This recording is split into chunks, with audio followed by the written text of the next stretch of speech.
Sometimes, the richest man in the room is the poorest in wisdom.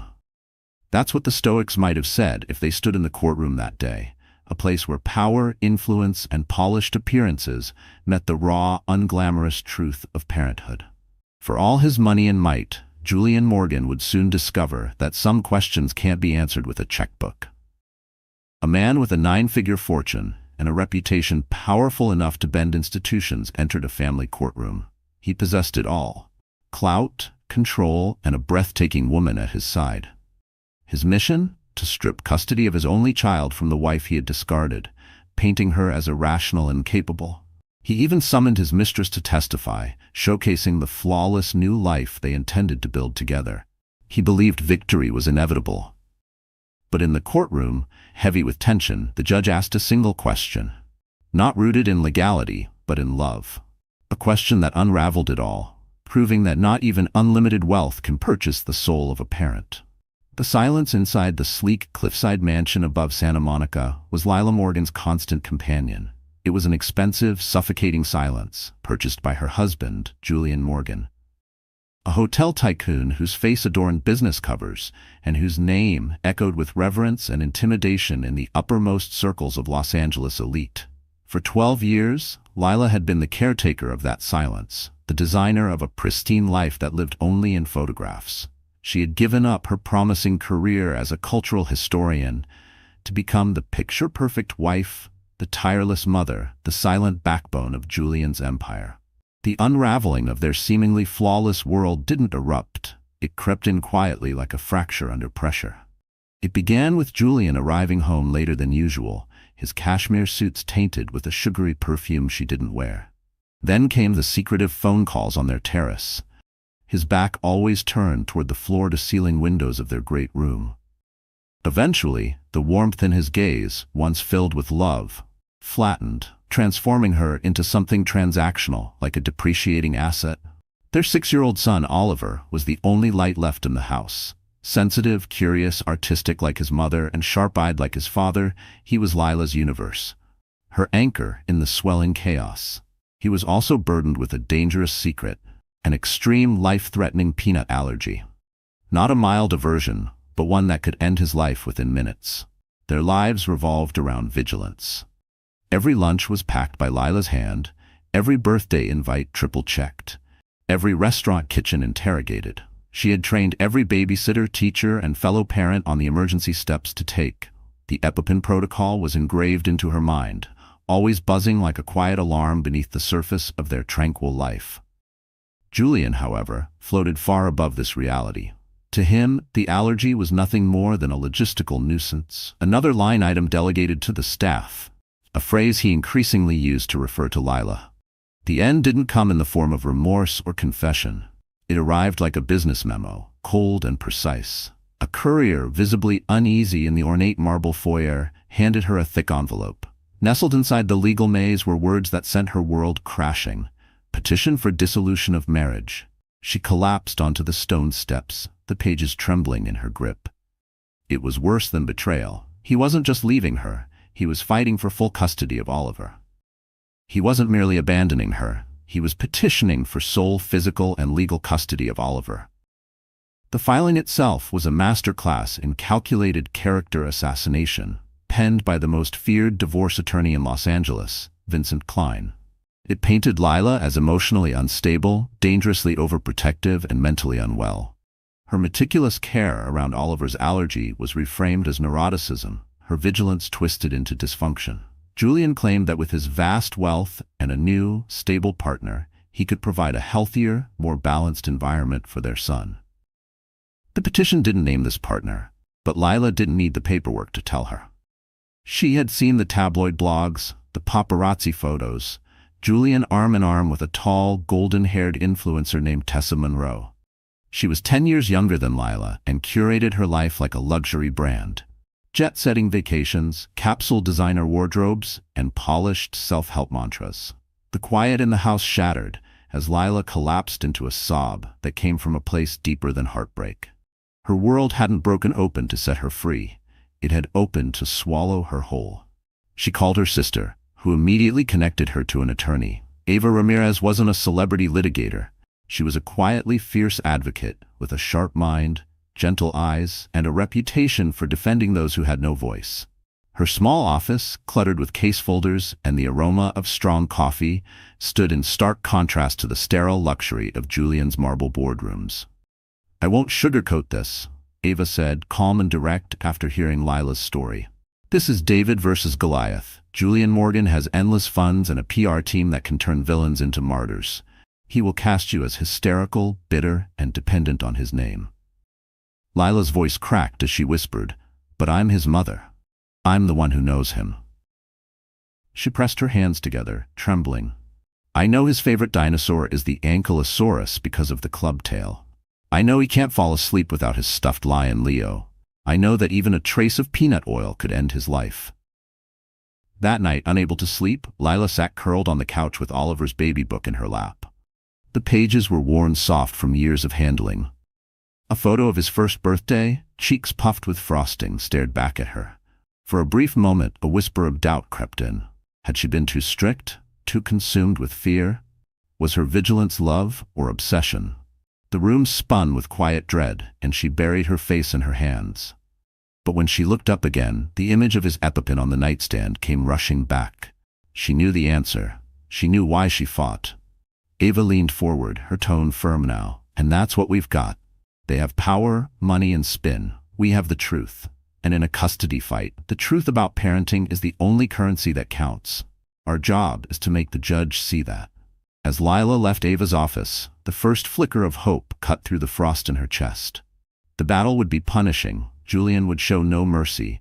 But this wasn't about assets or appearances. This was about Oliver. And for Oliver, she would walk into the fire. She drove home in silence, the envelope resting on the passenger seat beside her. It no longer felt like a verdict. It felt like a declaration of war. Julian's offensive came fast and brutal, a meticulously crafted campaign directed by Vincent Klein. His plan had two sharp edges: drown Lila in endless legal documents and destroy her public image. The financial assault hit first. Their shared credit cards were canceled overnight. Household accounts she had managed for more than a decade were locked. The woman who once hosted galas for hundreds was now standing in a checkout line, fumbling for a debit card. It was a precise humiliation, meant to remind her she was, in Julian's eyes, dispensable. The court granted her a temporary stipend, a pittance. Something Julian probably spent in one night on a bottle of wine. He wanted her to feel cornered, small, defenseless. Then came the media warfare. The same gossip sites that had once celebrated her as a socialite darling now ran whispers of emotional instability and controlling tendencies. Anonymous, friends close to the family, cited her parenting as suffocating, suggesting Oliver was deprived of a normal childhood.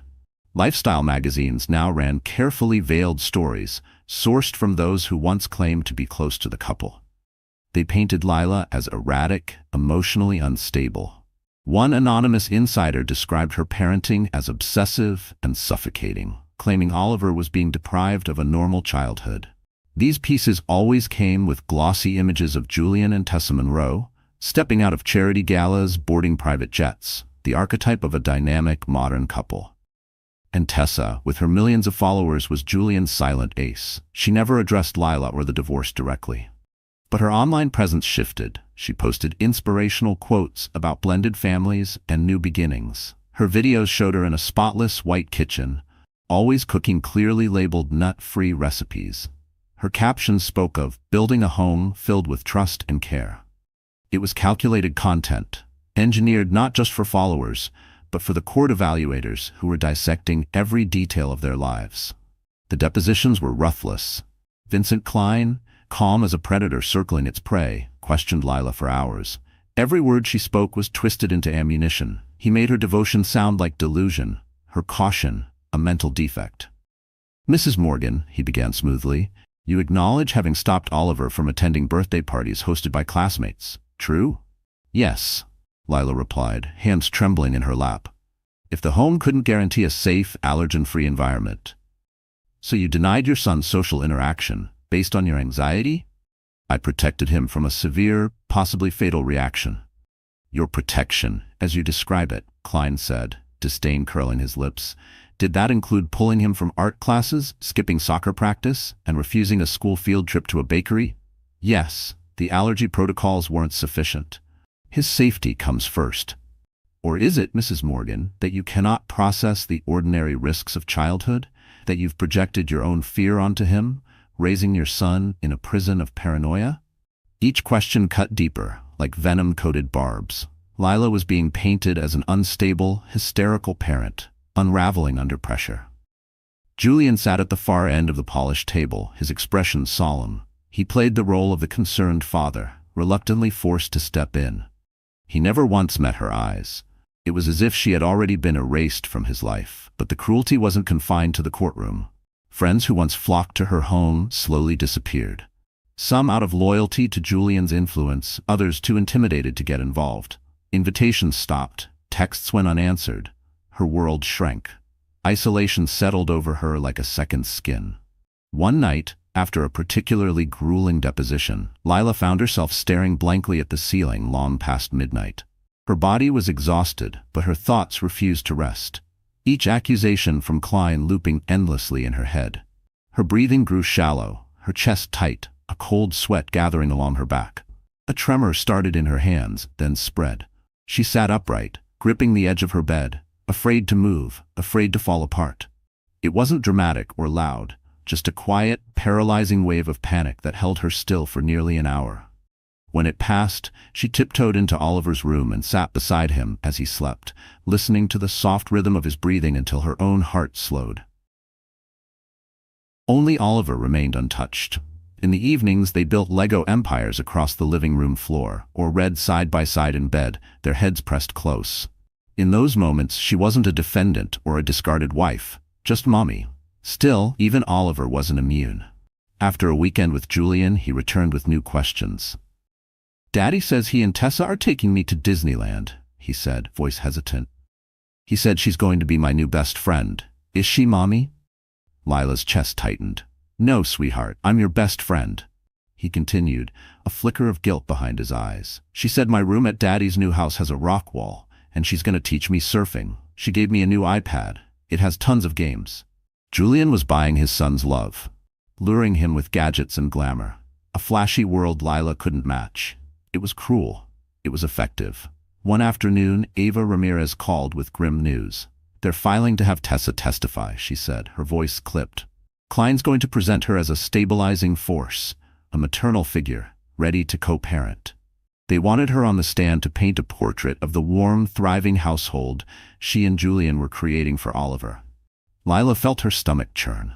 The thought of that woman, that influencer, who staged motherhood for engagement metrics, testifying about her qualifications to help raise her child, was revolting. "How is this even allowed?" Lila cried out, pacing through the empty, echoing kitchen. "She's a stranger. She's the woman he cheated with." "They'll spin it," Ava explained calmly. "Julian has moved on. He's found a younger, energetic partner who supposedly adores his son. They'll highlight her youth, her vitality, contrast it with their narrative about you being trapped in grief and overwhelmed." She paused. "It's risky, Lila, but very strategic. We have to be ready." That night, after calming a restless Oliver and tucking him into bed, Lila stood quietly in his room. She watched his small chest rise and fall beneath the dinosaur print comforter. On his nightstand, his EpiPen, a plain plastic tube that could mean the difference between life and death. Next to it, a battered, well-loved copy of The Very Hungry Caterpillar. The room was still, but inside her mind it was chaos. Thoughts swirled, of courtrooms, of whispered lies, of Tessa's smiling face flashing across screens. Her hands, pressed lightly on Oliver's bedsheet, trembled. She had held steady through it all, but now, alone in the dim light of her child's room, she felt her composure thinning. She sat down at the edge of the bed, holding herself tightly, willing her breath to slow. She couldn't afford to break. Not now. She pressed a kiss to Oliver's forehead and whispered, almost as a prayer, "I won't let them take you." Lila thought of Tessa Monroe and her flawless social media persona. She wondered, had Tessa ever spent the night beside a feverish child? Did she know the subtle change in a whimper that meant a bad dream had taken hold? Could she possibly grasp the constant, quiet dread of parenting a child with a fatal allergy? A steely calm settled in Lila's chest. They could strip her of her money, her reputation, her comfort, but not this. Not the sacred, invisible tether formed in the quiet spaces of real motherhood. And she would prove it, no matter the cost. Tessa believed she was winning. In her curated world of ring lights and clever captions, life was just another story to shape. This was her most ambitious project yet. Her transformation from glamorous influencer to flawless stepmother. Julian had sold her a dream. "We're a team," he'd said, resting a hand on her thigh in the back of his chauffeured Maybach. "Lila's the past. You and I, we're the future. Strong, modern, unstoppable. The world's going to love us. And Oliver will give him everything." Tessa was intoxicated by it. No longer the other woman. She was his successor. She threw herself into the role like it was her ticket to stardom. She consumed parenting blogs, dropped buzzwords like secure attachment and mindful transitions, and transformed a guest room into a mini Montessori wonderland, all captured in aesthetic Instagram reels. Her first court-ordered supervised visit with Oliver was staged like a soft launch. The visitation center was clinical. The walls beige, the air sharp with disinfectant. Lila had to drop Oliver off and walk away, an act that felt like she was surrendering part of her soul. Tessa arrived looking like a lifestyle ad, cashmere sweater, glossy waves, and a smile that glowed for the camera. "Hi, Oliver, I'm Tessa," she chirped, crouching down. "I've heard so much about you." She held out a beautifully wrapped package, a high-tech drone, the kind meant for older kids. Oliver stared at the toy, then at the no-nonsense supervisor, then back at Tessa. His small hand gripped the strap of his backpack, the one Lila had packed with nut-free snacks, his EpiPen, and a well-thumbed storybook. "My mommy says I'm not ready to fly those," he said softly. Tessa's smile faltered, barely. "Well," she said brightly, "your daddy and I think you're smart enough. We'll fly it together, in the park." The next 2 hours were a masterclass in disconnection. Tessa's efforts revolved around novelty, flashy gadgets, fancy promises.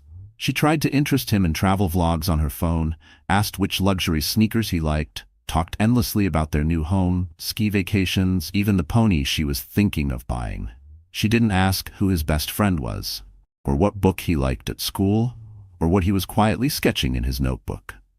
The near disaster unfolded quietly. 45 minutes into the visit, with her charm starting to wear thin, Tessa reached into her designer tote and pulled out a brightly wrapped energy bar. "Feeling tired, buddy?" she chirped. "Try this. It's delicious and full of healthy stuff. All natural." She began to peel back the wrapper. Oliver, conditioned by years of his mother's caution, instantly backed away. "I can't," he said in a small voice. "I have to ask my mommy first. I have allergies." Tessa laughed, a delicate, airy sound. "Oh, sweetie, don't worry. This is super healthy. It's vegan." She extended the bar toward him, but before Oliver could respond, the court-appointed supervisor, a sturdy woman who had remained quiet until then, stepped in with a firm voice. "Ma'am, what are the ingredients in that bar?" Tessa blinked, thrown off. I don't know. Healthy stuff? Seeds? Dates?" She glanced at the wrapper, brows knitting as she tried to decipher the fine print. "Oh, it says it's made in a facility that also processes peanuts and tree nuts." The supervisor took the bar from her. "The child's file states he has a severe peanut allergy. This is unacceptable." Tessa's cheeks flushed crimson, not with concern, but with the unmistakable sting of public embarrassment. She had failed her moment, and she knew it. The rest of the visit passed in stiff, uncomfortable silence. Oliver ignored her completely. His focus narrowed to the drawings in his notebook. When Lila arrived to pick him up, Oliver ran straight into her arms, burying his face into her coat. He didn't speak until they were alone in the car. "That lady tried to give me bad food, Mommy," he whispered. She didn't know. The incident was a gift, a clear, undeniable example of how dangerous Julian and his partner truly were. Ava Ramirez was thrilled. "This is it, Lila. This is the kind of fact that slices through the media noise. This isn't about who looks better on Instagram. This is about safety." But Julian, of course, had his own spin. That night he called, his voice sharp and venomous. "What the hell did you do?" he barked, skipping all formalities. "What are you talking about, Julian?" "Don't play dumb. You've poisoned him against her. You filled his head with your paranoid crap so he'd act out and embarrass Tessa. You sabotaged that visit." Lila was stunned. He wasn't furious because his girlfriend had nearly endangered their child. He was furious because she'd embarrassed him. She gave him a snack with a nut contamination warning on the label, Julian, Lila said slowly. She didn't even read it. The supervisor had to stop her. This isn't about me. It's about her being dangerously uninformed. She's trying, he shouted. She's trying to love my son, and you're doing everything you can to ruin that. You're bitter, Lila. Bitter and jealous. And the judge is going to see that. I'll make sure of it. The line went dead. Lila stood there, phone clutched in her hand, not trembling with fear, but burning with clarity. He didn't see it. He still didn't understand. To him, Oliver's life-threatening allergy was just another narrative prop, an inconvenience to exploit, not a condition that shaped every hour of her son's life. Tessa's feelings and his own public image mattered more than his son's safety. She called Ava. He's doubling down, Lila said calmly. He's not backing down. He's going to let her testify. Good, Ava replied, a grim edge of triumph in her tone. Let him. Let him put his pride and ignorance out there for the judge to witness firsthand. Sometimes the best strategy, Ava had once said, was to hand your opponent enough rope. Lila now saw it clearly. The final act was coming. And Tessa Monroe, the carefully cast leading lady in Julian's fantasy, had just forgotten her most important line. The family courtroom was cold and imposing. Dark wood panels, gray upholstered benches, and an atmosphere designed to drain emotion from deeply human pain. It felt theatrical, like a play Lila never auditioned for. She sat beside Ava Ramirez, her fingers laced together so tightly that her knuckles gleamed white. Across the aisle, Julian sat poised in a navy suit, exuding effortless composure. He leaned occasionally toward his lawyer, Vincent Klein, whispering strategy with an air of control. 2 rows behind him, Tessa Monroe sat, silent, composed, and immaculate. Her presence was a provocation, a calculated show of force. The first 2 days blurred together in a haze of procedure and positioning. Klein paraded a carefully selected lineup of witnesses, a psychologist on Julian's payroll, a former business partner, even an ex-nanny he had dismissed years ago. Each one testified to Lila's anxious temperament and Julian's steady leadership. Klein conducted the testimony like a maestro, weaving a case filled with just enough doubt to chip away at Lila's credibility as a parent. Then it was Lila's turn.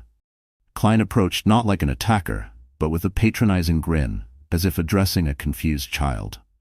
Mrs. Morgan, he began smoothly, you consider yourself a good mother, don't you?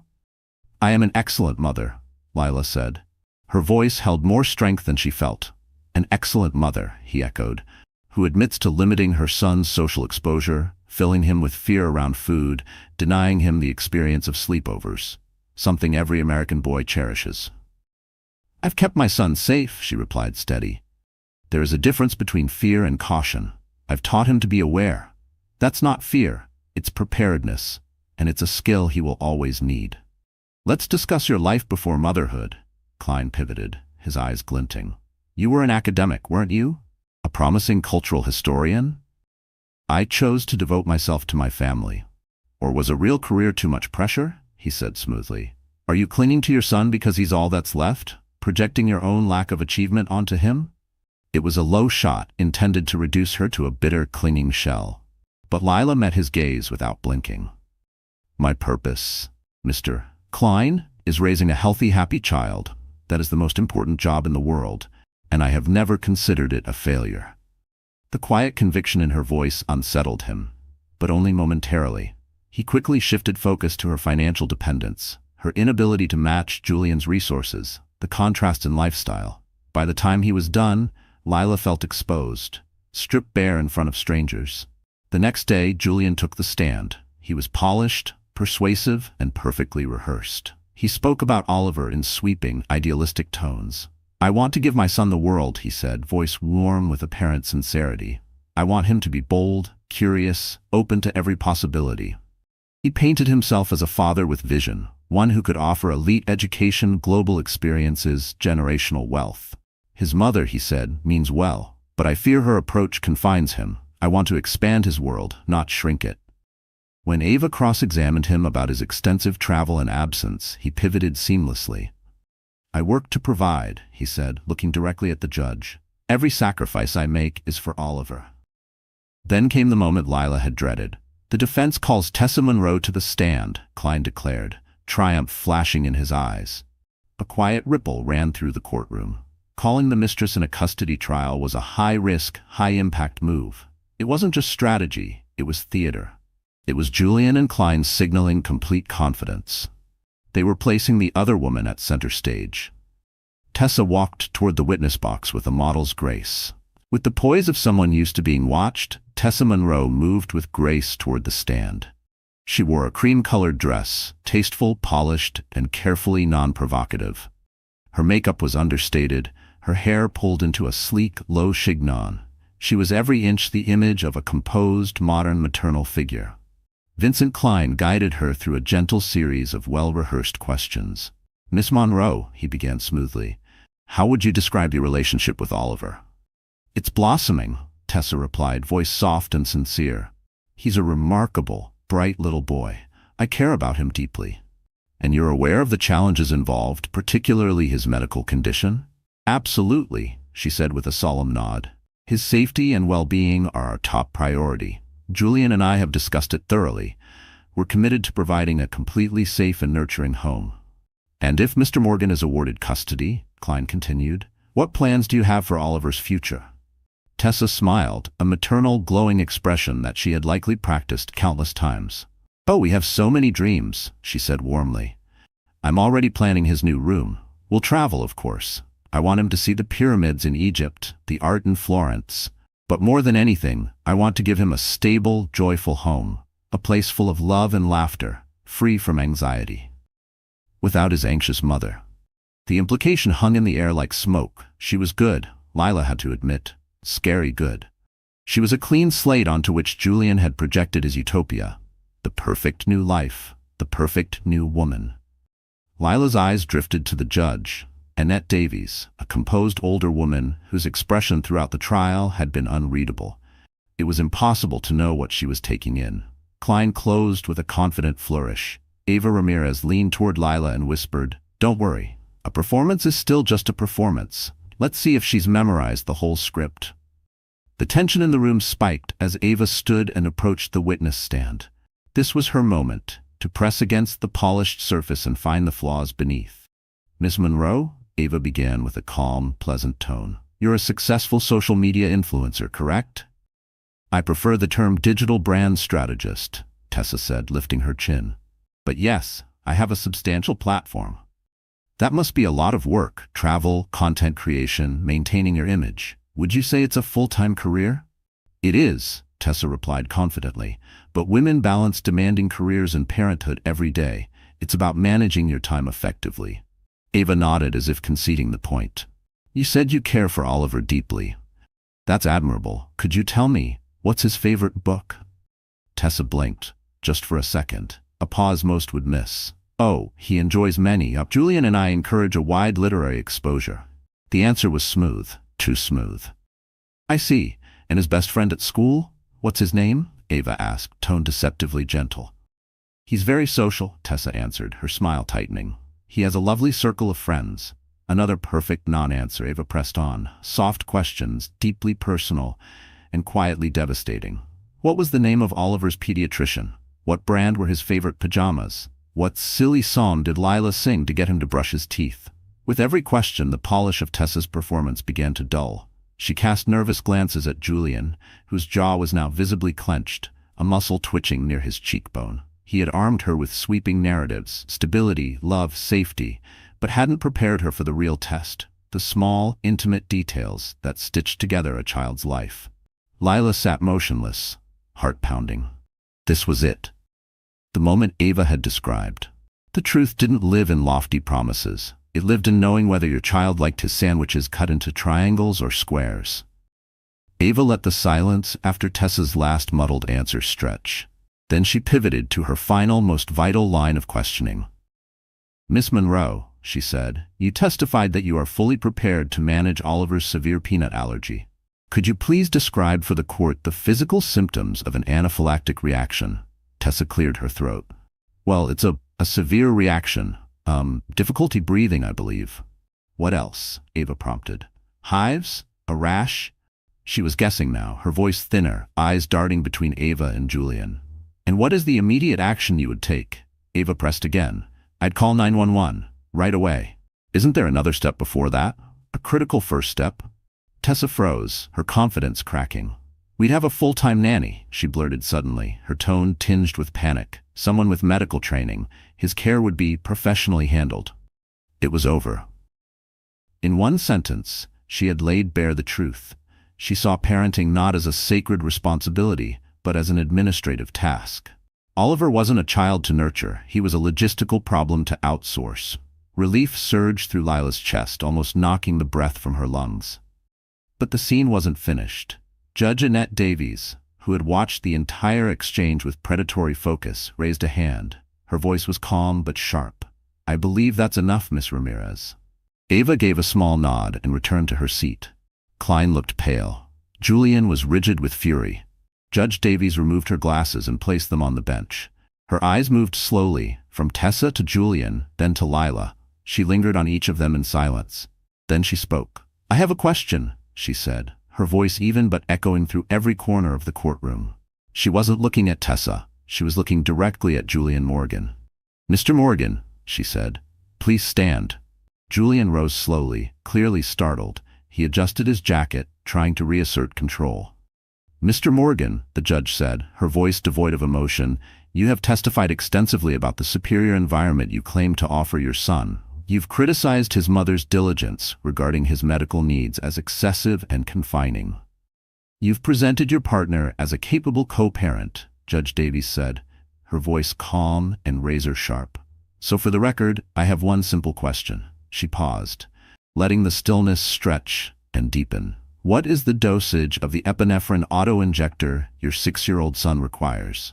And what is the exact 3-step procedure for administering it? The courtroom exhaled as one and then held its breath. It was not a trick question. It was a question of pure, practical parenting, a matter of life and death. Julian Morgan, CEO, dealmaker, master strategist, stood frozen. His mouth opened, then closed. He knew there was an EpiPen. He paid for it. But the dosage, the steps, that was Lila's role. That was what wives and hired help were for. He glanced toward Klein, but the lawyer remained still. He looked back at Tessa, who stared at him blankly. And then his gaze landed across the aisle, on Lila. For the first time, the fury and certainty in his eyes were gone. There was fear. It's the standard dose for a child, he mumbled, his voice usually commanding, now fragile. You take off the cap and press it into the leg. He trailed off. He didn't know. Not really. Not enough. Not about the thing that could kill his son in minutes. The courtroom didn't need to hear more. His ignorance echoed louder than any speech could. Judge Davies' expression didn't change. She didn't have to say anything. His silence had already spoken for him. Then she turned. Mrs. Morgan, she said, her voice softened just slightly. Would you please answer the question, for the record? Lila rose. Her voice was strong, steady.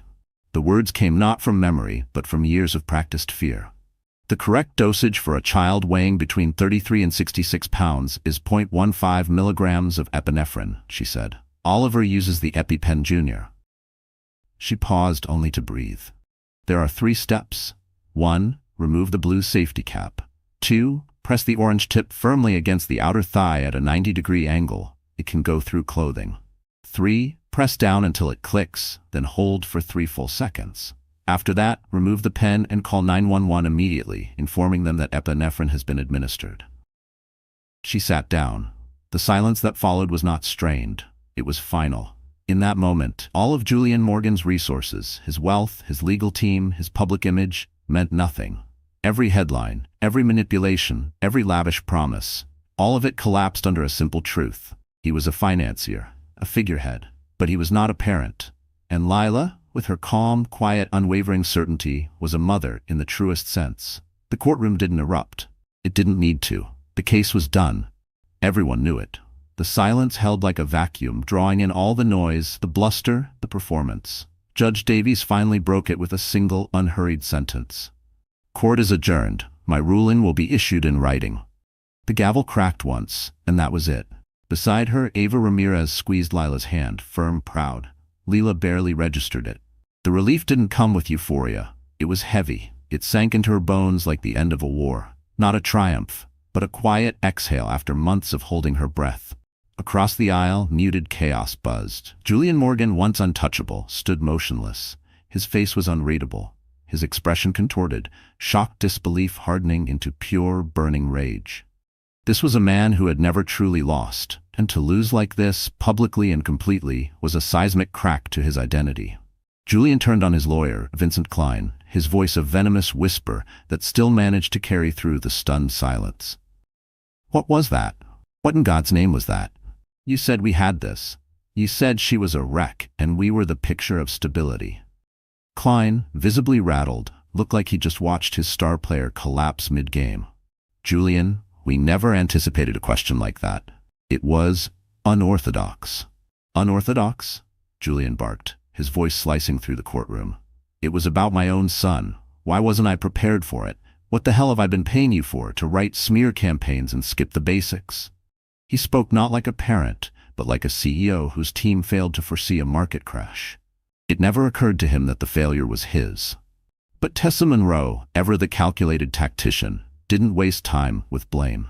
Her face was pale, but her eyes were sharp. She saw it instantly. Her image, her brand, her narrative had just been tainted by aligning with a losing side. As Julian raged, she calmly collected her designer handbag. She stood. For a moment, her eyes locked with his. There was no comfort in her gaze, no solidarity, only calculation. And then, an almost imperceptible shake of her head. Final, categorical. Without a word to Julian or anyone else, she turned and walked out. Her heels clicked crisply against the marble, each step the sound of a door closing. She was already building her next storyline, one where she had gracefully exited a toxic situation. Her alliance with Julian Morgan was over. As the courtroom began to clear, Julian stood alone, abandoned by his attorney, dismissed by his lover. And then, finally, he turned his fury on the only person left, Lila. He crossed the aisle, his $600 shoes silent on the courtroom carpet, his face contorted with wounded pride and unspent rage. "You," he spat, his voice shaking with fury. "You think you're clever. You think you've won." Lila didn't move. Ava Ramirez subtly stepped into place beside her, a quiet wall of support. "It was never a game, Julian," Lila said, her voice low but unshaken. Calm, completely devoid of fear. "Don't feed me that noble garbage," he snapped, stepping closer into her space. "You'll regret this day. I'll bury you in appeals. I'll bleed you dry with filings. You'll never sleep again without wondering what I'll do next." His threats were frenzied and empty, sharp teeth with no direction. And for the first time in over 10 years, Lila looked at the man she had once loved and felt only pity. The power Julian once held over her, financial, emotional, social, was gone. It had always been a currency built on illusion, and now it had no value. "It's over, Julian," Lila said. Her voice was calm, impenetrable. "You just stood in a court of law and proved, to the judge and to yourself, that you don't know the first thing about how to keep our son alive. No appeal can erase that. You can't buy that kind of knowledge. You can't outsource it. You have to earn it. And you never even tried." She turned, took Ava's arm, and walked away without another glance. He stood there, alone, surrounded by silence, in the middle of the courtroom, a man whose empire had just revealed itself to be a house of cards. 3 days later, the formal ruling arrived by courier. It was as decisive as Judge Davies' final question. Lila was awarded full legal and physical custody. The language of the ruling was blunt, even brutal. The judge cited Julian Morgan's profound and dangerous ignorance of his son's critical medical condition and his clear prioritization of public image over parental responsibility. Julian was granted supervised visitation twice a month, contingent upon personally completing and passing a certified pediatric first aid course. Supervision would remain in place until a court-appointed child therapist determined he was genuinely and safely engaged. It wasn't just a legal defeat. It was a total rejection of the identity Julian had built for himself. And the fallout was swift. A court clerk leaked the story of the final question. The same gossip blogs that once praised him turned on him with hunger.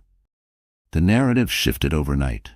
Julian Morgan was no longer the visionary entrepreneur building a bright new future. He was Epipin Dad, the millionaire who didn't know how to save his own child. Memes exploded across the internet. His once bulletproof public image, his business foundation, dissolved into satire.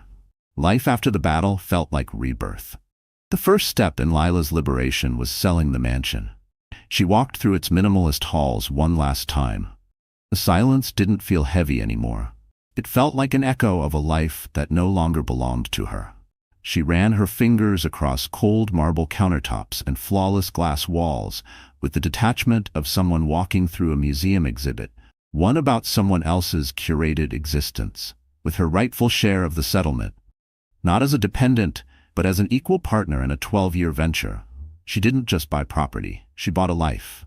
A sunlit townhouse on a tree-lined street, scooters on the sidewalk, a slightly wild backyard, a fireplace that crackled on chilly nights, and a bright, cozy room upstairs, her study.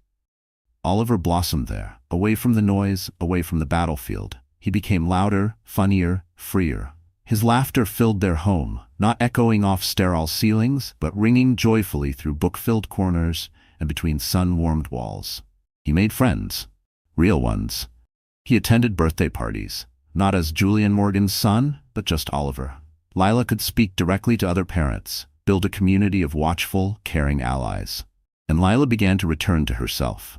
She unpacked long-forgotten books on cultural architecture, spread her old notes across her desk, let the scent of paper and fresh ink fill the room.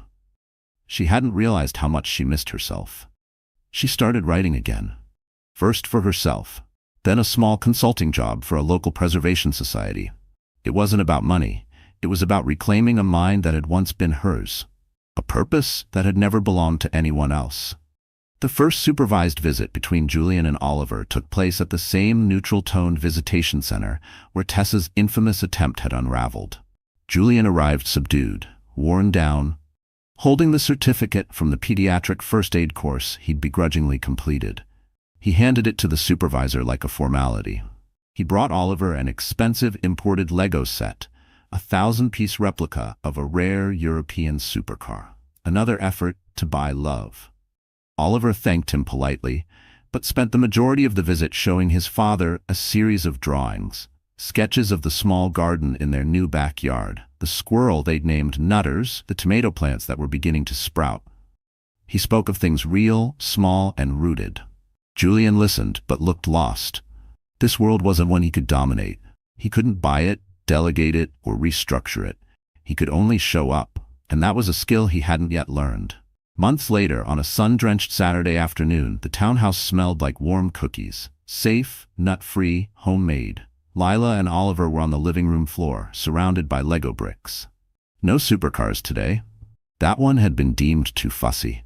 Instead, they were building a sprawling castle. It had a crooked tower, a lopsided drawbridge, a majestic rainbow-colored dragon. Oliver held up a small Lego knight. "This is Sir Reginald," he announced. "He protects the whole castle. He knows everything that happens." He placed the knight on the highest turret, then looked at his mother with sudden seriousness. "Mommy," he asked, "are you happy now?" The question landed deep. Lila looked around, the sunbeam falling across the rug, the scattered blocks, the sweet scent of their cookies, the healthy, smiling face of her son. Happy wasn't enough of a word. She felt a sense of peace forged through fire, a quiet power grounded in knowing she had rebuilt a life on her own terms. She pulled Oliver close, burying her face in his hair, inhaling the scent of everything good and safe. "Yes, my sweet boy," she whispered. Her voice trembled with emotion. "I am very, very happy." Her empire wasn't run by board members or tracked in market indexes. It was made of plastic bricks anchored by trust, laughter, and quiet resilience. Its worth was measured in the deep, unwavering knowledge of how to protect her child and the freedom to love without fear. And she knew with certainty deep in her bones that it was the only wealth that had ever mattered. So that's how the story ends, quiet, powerful, and deeply human. And if you're still here, friends, still listening with me at this very moment, then maybe, just maybe, something in this story touched a part of your heart too. Because this wasn't just about a courtroom or a custody battle. It was about a woman who was pushed to the edge, torn apart by betrayal and isolation, but chose to fight, not with wealth or spectacle, but with truth, with knowledge, with the invisible work of love. Lila's journey is a vivid reminder of what real strength looks like. It isn't loud. It doesn't show off. It survives the quiet nights of doubt, The moments when your hands shake and your voice cracks, but you keep showing up. In the words of the Stoics, you have power over your mind, not outside events. Realize this, and you will find strength. Marcus Aurelius wasn't talking about lawsuits or allergies, but he might as well have been. Because Lila's strength didn't come from controlling what Julian did or what the media said. It came from knowing who she was and what her son needed. So now, let's pause here together. What do you hold on to when everything else is trying to unmake you? What truths live in your bones? If this story reached you, if it gave you a glimpse of courage, or comfort, or clarity, please like, share, and subscribe. Not just for us, but to be part of something bigger. Because somewhere, another parent, another Lila, is still fighting to be heard, and your voice might be the thing that reminds them they're not alone. We'll see you in the next story, friends. Stay grounded, stay kind, and remember, real power lives in knowing what truly matters and never letting go.